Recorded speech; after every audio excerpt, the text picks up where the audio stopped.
आज का रात्रि क्लास है 27/12/1967।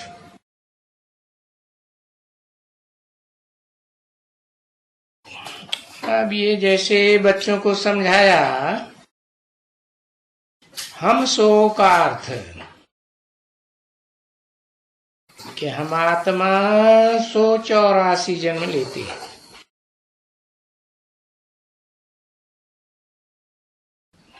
ये ठीक है ना बच्चे? क्योंकि ये बातें आज समझनी होती है।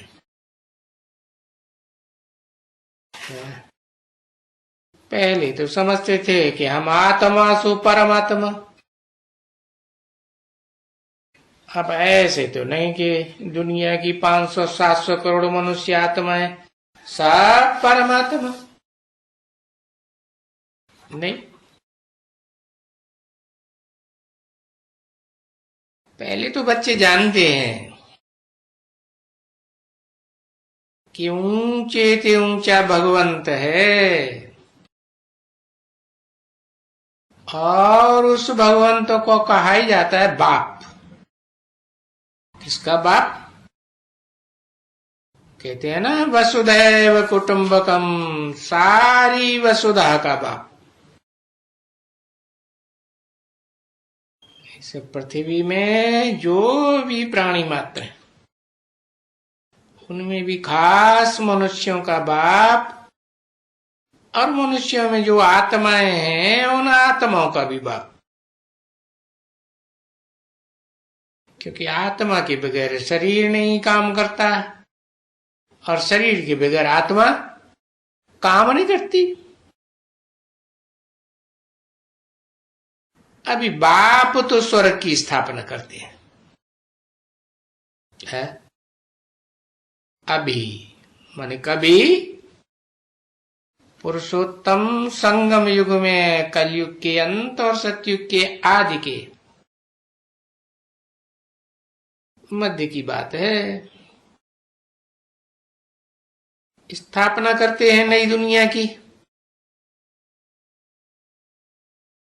कितने टाइम में? बस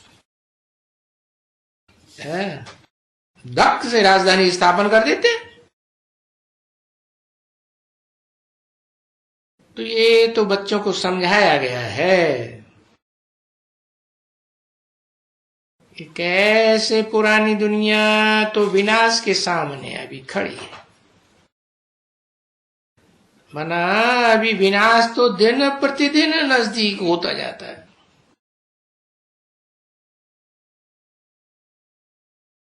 ड्रामा के प्लान अनुसार है, बेहद का ड्रामा है। क्योंकि जो पास्ट हुआ,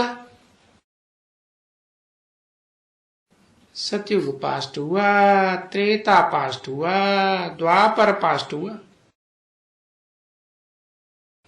और कलयुग भी अभी पास्ट होकर के पूरा करके होता है।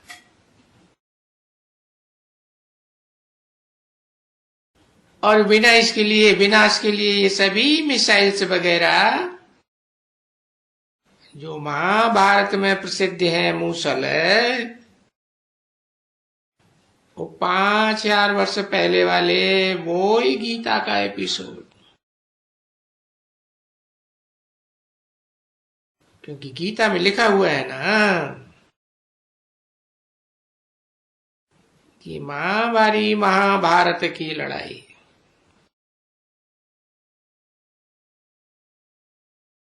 तो ये महाभारत की लड़ाई होती है।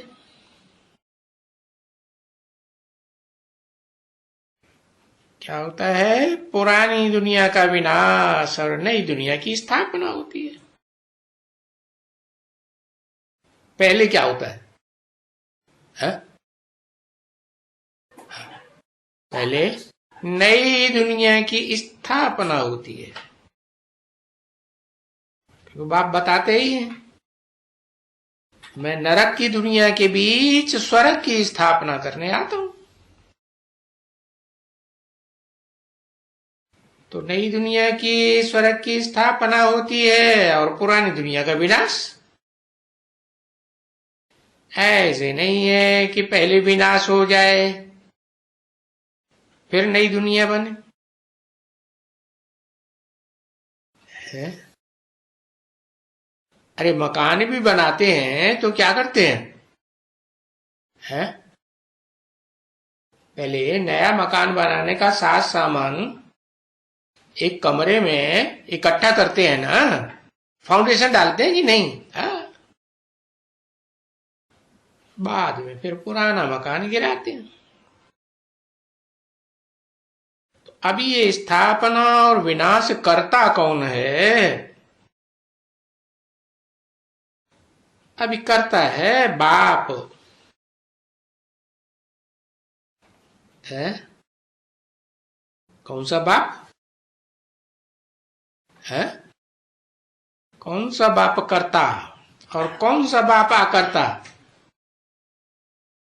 कहते हैं आत्माओं का बाप अकर्ता और मनुष्यों का बाप करता। लेकिन क्या अलग अलग होकर के ये काम कर सकते हैं? नहीं, आत्माओं का बाप है जो अभोक्ता है, अकर्ता है, वो जो मनुष्य साकार है, मनुष्य सृष्टि के जो बाप है, उसमें प्रवेश करके तब ये स्थापना और विनाश का काम होता है।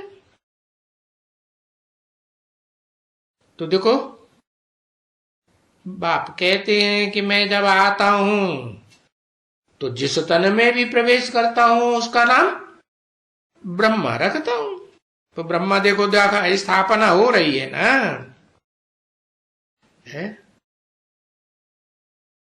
कब की वाणी है?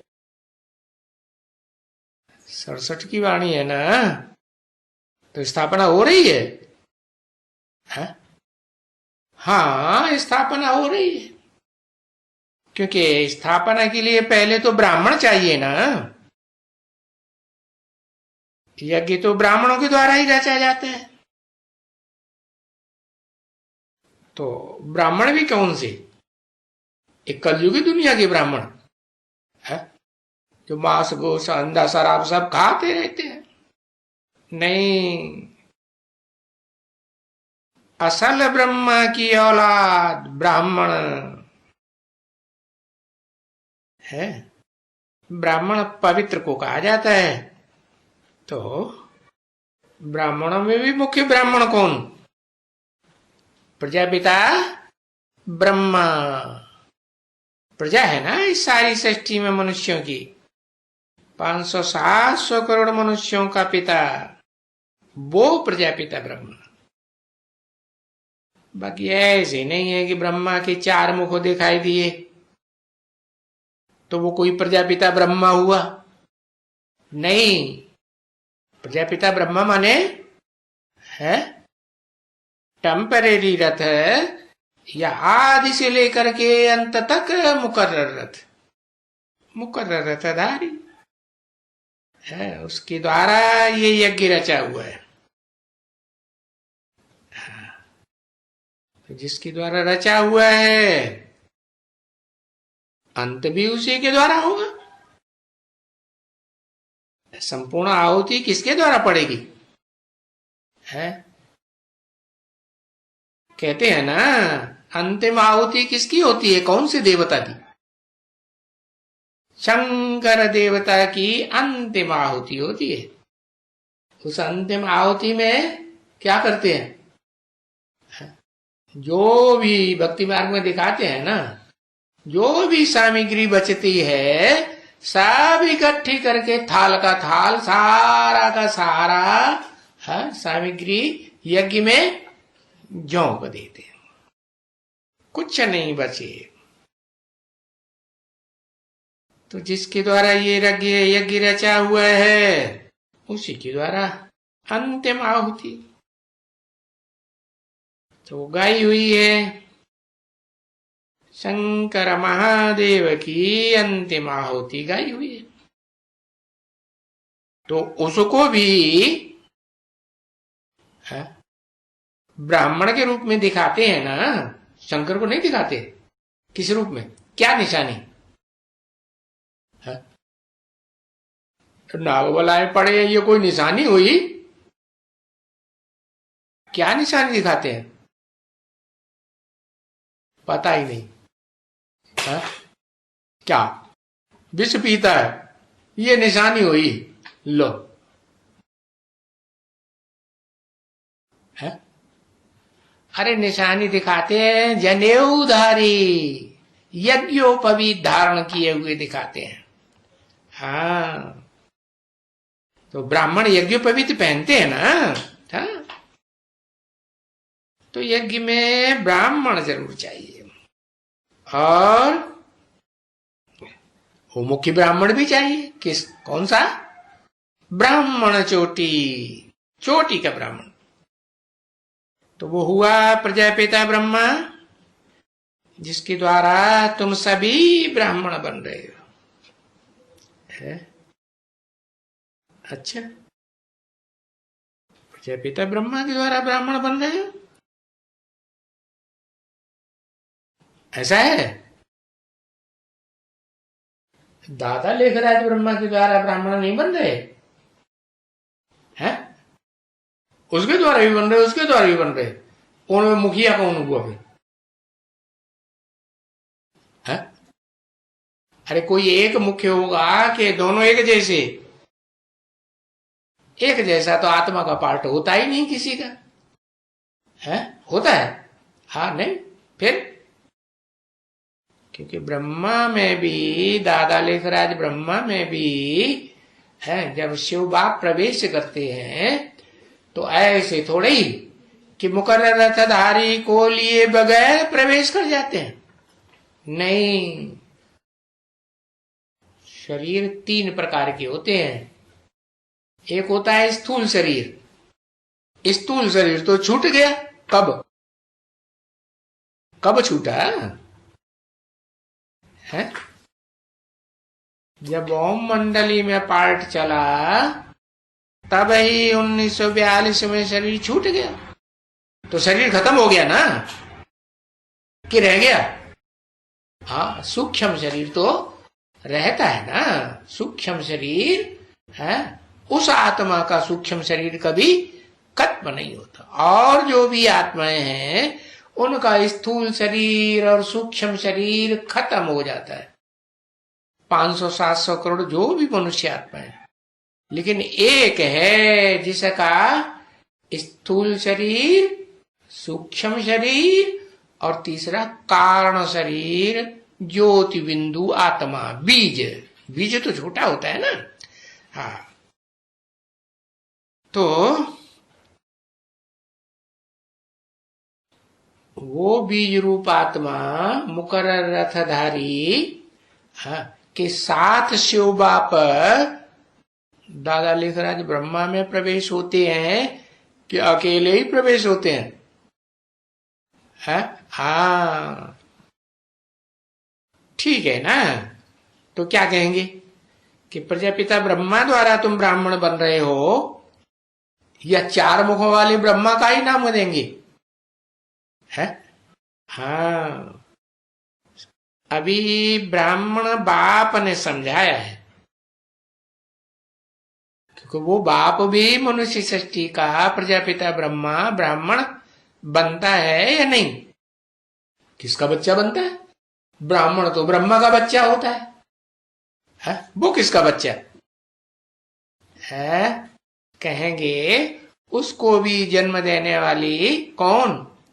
जगदम्बा। जगदम्बा के मुख से सुनता है तब ब्राह्मण बनता है। कहते हैं ना शास्त्रों में, ब्रह्मा के मुख से कौन निकले? शूद्र। पहले कौन निकले? पहले ब्राह्मण निकले। तो वो है पहले पहले निकला हुआ चोटी का ब्राह्मण। ये बात बाप ने समझाई है? तो वो पहले पहले सो देवता बनने वाले हैं। क्या सोहम का क्या अर्थ बताया है? सो हम वही आत्मा हैं जो सृष्टि के आदि में थे। तो ब्राह्मण सो देवता, जिस नंबर के ब्राह्मण पुरुषार्थी उसी नंबर के देवता, फिर उसी नंबर के देवता सो क्षत्रिय, फिर क्षत्रिय सो वैश्य, वैश्य सो फिर शूद्र, और फिर शूद्र से फिर ब्राह्मण बनते हैं। क्यों? शूद्र से ब्राह्मण बनाने की क्या दरकार? शूद्र से सीधे देवता क्यों नहीं बनाई देते है? क्योंकि शूद्रों को ब्राह्मण बनाने वाला है ब्रह्मा, ब्रह्मा से ही ब्राह्मण बनते हैं। क्या ब्रह्मा क्या काम करे? शूद्रों को ब्राह्मण, अब वो प्रजापिता ब्रह्मा हो या जो भी ब्रह्मा के मुख हैं, सब इकट्ठे होकर के काम करें। तो ब्रह्मा का काम है शूद्रों को क्या बनाना? ब्राह्मण बनाना।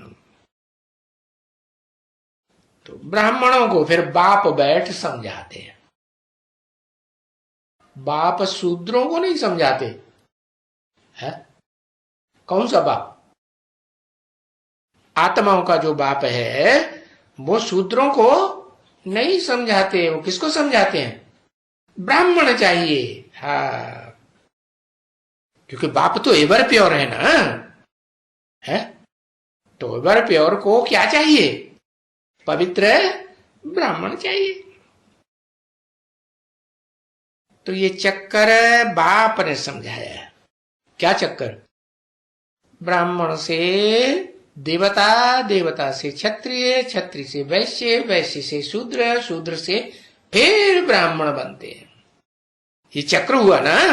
हाँ, और ये चक्र अच्छी तरह से समझाया है। शूद्र है पांव में सल और ब्राह्मण है चोटी, है?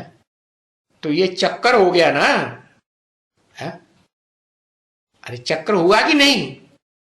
अरे गोला हुआ ना, गोल गोल चक्र होता है ना।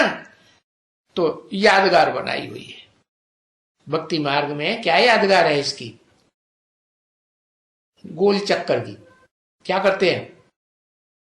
है? हाँ, गुलाटी लगाते हैं। परिक्रमा करेंगे ना मंदिर की या तीर्थ यात्रा में जाते हैं तो भी बहुत होते हैं जो तीर्थ यात्रा करने जाते हैं तो गुलाटी लगाते हुए जाते हैं। पांव नीचे सर ऊपर, फिर सर नीचे पांव ऊपर, और फिर दोनों मिलते हैं। सर और पांव दोनों को मिलाई देते हैं। तो ये हुआ संगम। तो ये चक्कर बायजोली का अच्छी तरह से बाप ने समझाया। तो ये पुरानी दुनिया का विनाश है अभी और नई दुनिया की स्थापना हो रही है। और 5000 वर्ष पहले भी बाप ने आए करके स्वर्ग की स्थापना की थी। और बाप की महिमा भी यही है। देखो, है क्या कि पहले पहले हमेशा बच्चों को कौन सा ज्ञान देते हैं? आत्मा, मैं आत्मा हूं, ये ज्ञान देते हैं। ज्योति बिंदु आत्मा हो, शरीर नहीं हो। शरीर तो विनाशी आज है, कल खलास हो जाएगा, लेकिन तुम तो अविनाशी, अविनाशी आत्मा।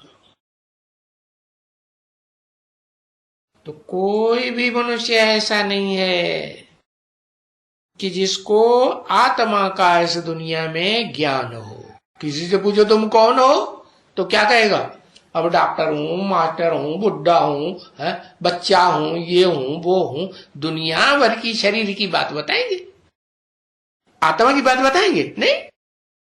कोई को ज्ञान नहीं। तो देखो, ये समझते हैं सभी, है कि हमारी आत्मा शरीर छोड़ती है और फिर दूसरा लेती है। हम जीवात्मा हैं। जीवात्मा माने जीवित आत्मा। जीवित आत्मा माने शरीर के अंदर हरकत करने वाली आत्मा। पर आत्मा है क्या चीज? है? क्या है वो किसी को पता नहीं। रूप का पता है, किसी को रूप का आत्मा का पता ही नहीं। किसी को भी इस दुनिया में मालूम नहीं कि आत्मा तो बहुत छोटी होती है? भले गीता में परम पिता परमात्मा के बारे में बताई दिया, अणोणीयांसम, अणु से भी अणुरूप है। लेकिन फिर परमात्मा के बारे में बताया, परम पिता के बारे में बताया, आत्माओं के बारे में थोड़ा ही बताया कि आत्मा का रूप क्या है। अरे जैसा बाप का रूप वैसा ही बच्चे का रूप होगा। अरे बाप सांप जैसा तो उसका बच्चा भी सांप जैसा लंबा ही होगा ना। हाथी मोटा ताजा तो बच्चा भी सांप जैसा लंबा होगा? नहीं, हाथी जैसा ही मोटा ताजा होगा ना। हाँ, तो देखो जैसे बाप आत्माओं का अति सूक्ष्म अणु रूप है, वैसे आत्मा रूपी बच्चे भी अणु रूप हैं। और कहते भी हैं कि भ्रकुटी के बीच में चमकता है अजब सितारा। गाते तो हैं, क्योंकि आत्मा हमेशा भ्रकुटी के बीच में रहती है, वहां निवास करती है ना। है बिंदी कहां लगाते हैं, टीका कहां लगाते हैं? भ्रकुटी के बीच में लगाते हैं, है ना। हाँ, कोई नाक के ऊपर टीका लगाता है क्या? बिंदी लगाता है? नहीं, नहीं लगाता। क्यों? अरे नाक में आत्मा थोड़ी ही रहती है। आत्मा तो भ्रकुटी में। गोली मारो, इंदिरा गांधी को कितनी गोलियां छाती में मारने वाली। अगर वो जानता होता है कि भ्रकुटी के बीच में आत्मा रहती है तो निशाना बांध के एक ही गोली में काम तमाम हो जाता। लेकिन वो मालूम ही नहीं था उसे क्या, दुनिया में किसी को नहीं पता।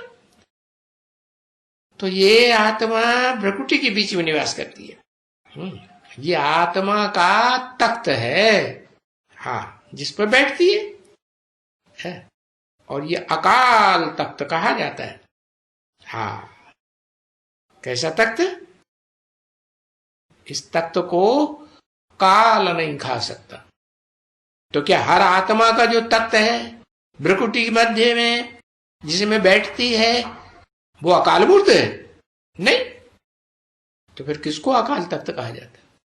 हाँ, आत्माओं में वो आत्मा जो मनुष्य आत्माओं के बीच में बड़ा भाई है, सबसे बड़ा भाई है, उसकी आत्मा का जो तख्त है कैसा है?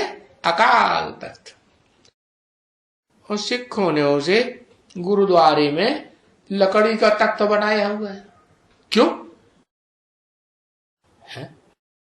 क्या वो लक्कड़ बुद्धि है या नहीं? हाँ, हाँ, जिस तख्त में वो आत्मा जिसे परमात्मा गीता में नाम दिया है वो लक्कड़ बुद्धि बन जाती है। अभी उसको अकाल तख्त कहा जाता है। आत्मा के ठहरने बैठने के स्थान को। तो उसको काल नहीं खाता है। किसको? काल किसको नहीं खाता है? उसको काल नहीं खाता है। किसको नहीं खाता है?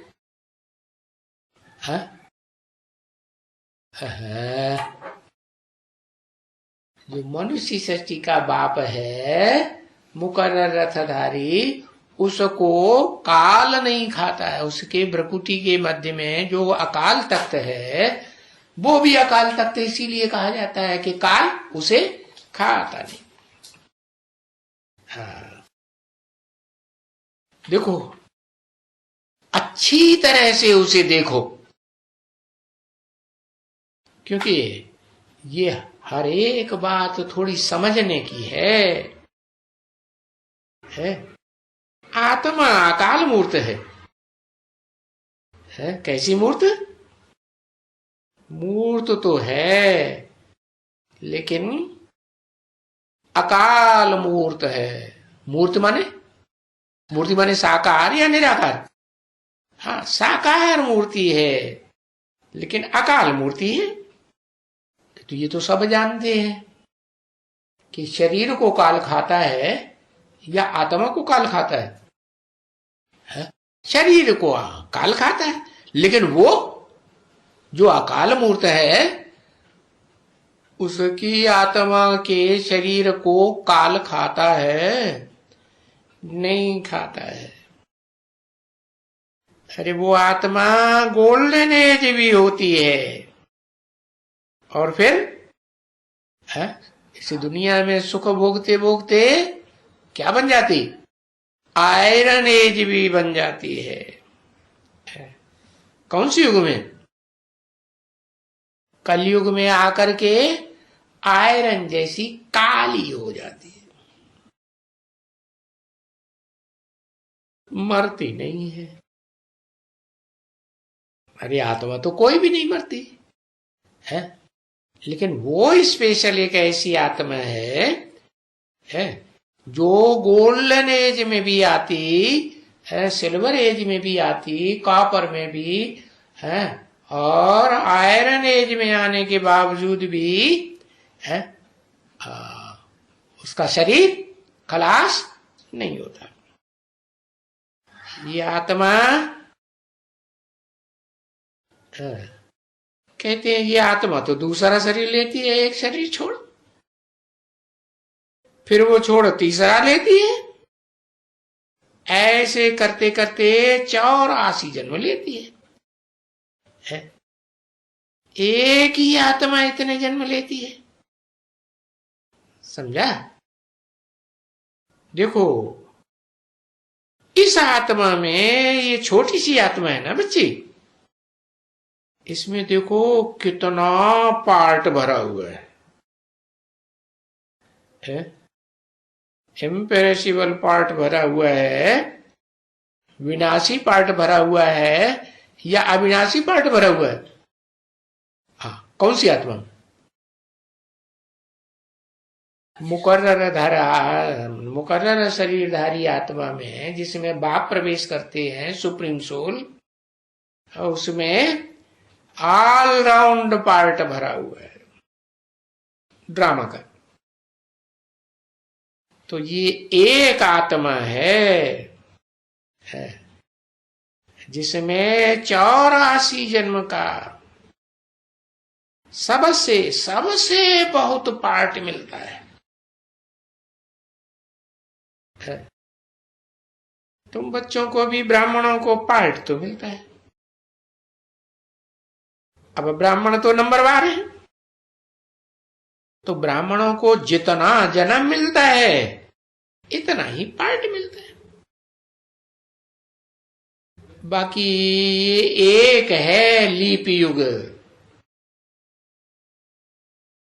ये है ना लीप युग, पुरुषोत्तम युग, तो उसको कहा जाता है पुरुषोत्तम लीप युग। छोटे से छोटा है, और ये कुल भी देखो ब्राह्मणों का है इस युग में है। कौन से वर्ण के? हाँ, इस युग में शूद्र वर्ण के नहीं, वैश्य वर्ण के नहीं, क्षत्रिय वर्ण के नहीं, देवता वर्ण के नहीं, कौन सी वर्ण के है? सब ब्राह्मण वर्ण के। हाँ, ब्राह्मण संपूर्ण बनते हैं तो फिर देवता कहे जाते हैं। तो ये देवताओं से भी ऊंचा कुल है, ऊंचे ते ऊंचा कुल है ना ये बच्ची। तो ये है ब्राह्मण सर्वोत्तम कुल, सब वर्णों से उत्तम। क्योंकि ब्राह्मण ही सुदर्शन चक्रधारी होते हैं। उन्होंने तो शास्त्रों में किसको चक्र दिखाई दिया? ब्राह्मणों को दिखाया, चोटी वाले ब्राह्मणों को, या देवताओं को दिखाया है?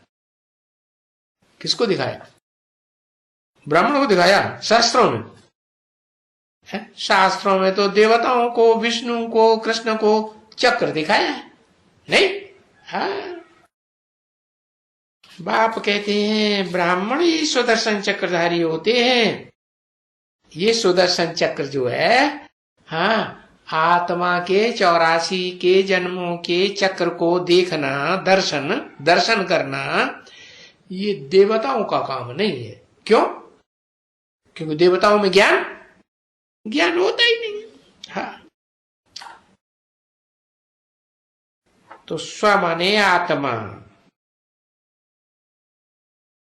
इस आत्मा को किसने बताया कि तुम आत्मा? अरे बाप ने ज्ञान सुनाया कि तुम आत्मा। ये तीसरा ज्ञान का नेत्र दिया है तुमको। उसको क्या कहते हैं? कहते हैं ना तीसरा नेत्र। ज्ञान जानने के लिए तीसरा नेत्र दिया है। तो आत्मा को ज्ञान देते हैं ना बाप। बाप कोई शरीर को ज्ञान नहीं देते हैं। शरीर तो जड़ है, जड़ कैसे ज्ञान लेगा? ज्ञान कौन लेता है? चैतन्य आत्मा ही ज्ञान लेगी ना। तो आत्माओं को ज्ञान देने वाला कौन होना चाहिए? शरीरधारियों का बाप नहीं। शरीरधारियों का बाप तो खुद ही जड़ बुद्धि बन जाता है, पत्थर बुद्धि बन जाता है। तो आत्माओं को ज्ञान देने वाला आत्माओं का बाप चाहिए। तो वो आए ही हैं यहां इस सृष्टि पर। क्यों आए? कि बच्चे को काम शिक्षा पर जो चढ़ चुके हैं ना, और सभी बच्चे काले बन गए हैं, भस्म हो गए हैं। शास्त्रों में दिखाया ना, राजा सागर के बच्चे भस्म हो गए। तो उन सब बच्चों को फिर ज्ञान शिक्षा पर बिठाए और पावन बनाते हैं। क्या कोई चीजें पवित्र कैसे बनाई जाती है? सोने में खाद पड़ी हुई है, उसे कैसे पवित्र बनाते हैं? अग्नि में डालते हैं ना, तो पवित्र बनती है। तो ये है ज्ञान शिक्षा, और ज्ञान शिक्षा के आधार पर है ये योग शिक्षा। हाँ, योग की चिता। तो इस ज्ञान और योग की चिता में बैठ करके पावन बनते हैं। क्यों? क्योंकि इससे पति दुनिया में कोई पावन होते ही नहीं है। तो जो एवर प्योर बाप है, उसको ही इस पतित दुनिया में आना पड़ता है। ये सत्युग में देखो, कभी भी कोई इनको ऐसे नहीं कहेंगे हैं कि ये कोई पतित है। नहीं, लक्ष्मी नारायण को कोई पतित कहेगा? नहीं कहेगा। ये तो सर्वगुण संपन्न, 16 कला संपूर्ण हिंसक मर्यादा पुरुषोत्तम। तो तुम बच्चे ऐसे थे ना, है? फिर तुम ये 9 कला हो गई। कब? कलयुग के अंत में आकर के कलाहीन। कहां? सतयुग के आदि में 16 कला संपूर्ण थे, है? फिर आत्मा सुख भोगते भोगते अभी देखो कलयुग में तमो प्रधान बन गई। और फिर तुमको तमो प्रधान से सतो प्रधान बनना है, तो कौन बनाएगा? है? सतो प्रधान देवता बनाएगा? देवताओं को कहेंगे सतो प्रधान। सत्व गुणों में प्रधान होता है और दूसरे दूसरे गुण गौण होते हैं। दूसरे गुण होते हैं कि नहीं? है? अरे ये सारी सृष्टि, चाहे देवताओं की हो, क्षत्रियों की हो, वैश्यों की हो, शूद्रों की हो, सारी सृष्टि में जो भी वर्ण है सब तीन अवस्थाओं से पसार होते हैं। तीन अवस्थाओं से भरी पूरी ये सारी सृष्टि। तो जब तमोगुणी बन जाते हैं तो सतोगुणी कौन बनावे? देवताएं बनावेंगे? नहीं, उनमें तो खुद ही कुछ न कुछ अंश होता है रजो और तमो का। नहीं होता है तो नीचे क्यों गिरते है?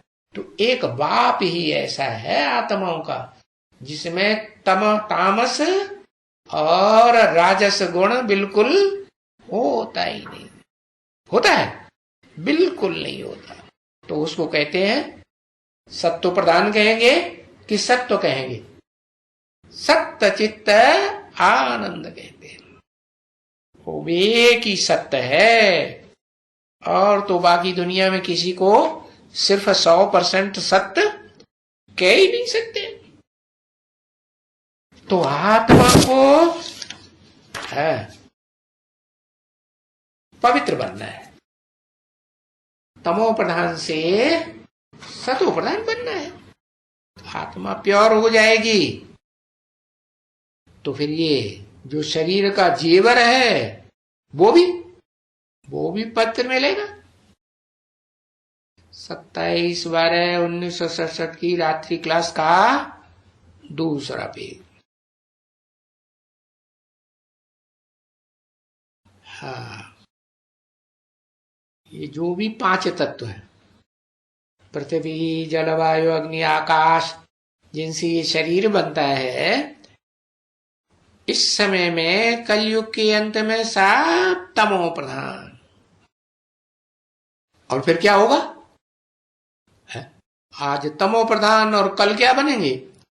सब सतो प्रधान बनेंगे, नंबरवार पुरुषार्थ अनुसार। और ऐसे नहीं कि मनुष्य ही बनेंगे, नहीं, जो भी प्राणी मात्र हैं वो सब सत्व प्रधान। अच्छा, प्राणी ही सत्व प्रधान बनेंगे? जिनमें प्राण नहीं है, आत्मा नहीं है, जड़ वस्तुएं हैं, वो सत्व प्रधान नहीं बनेगी? है? वो भी सत्व प्रधान, एवरीथिंग सत्व प्रधान। ओम शांति।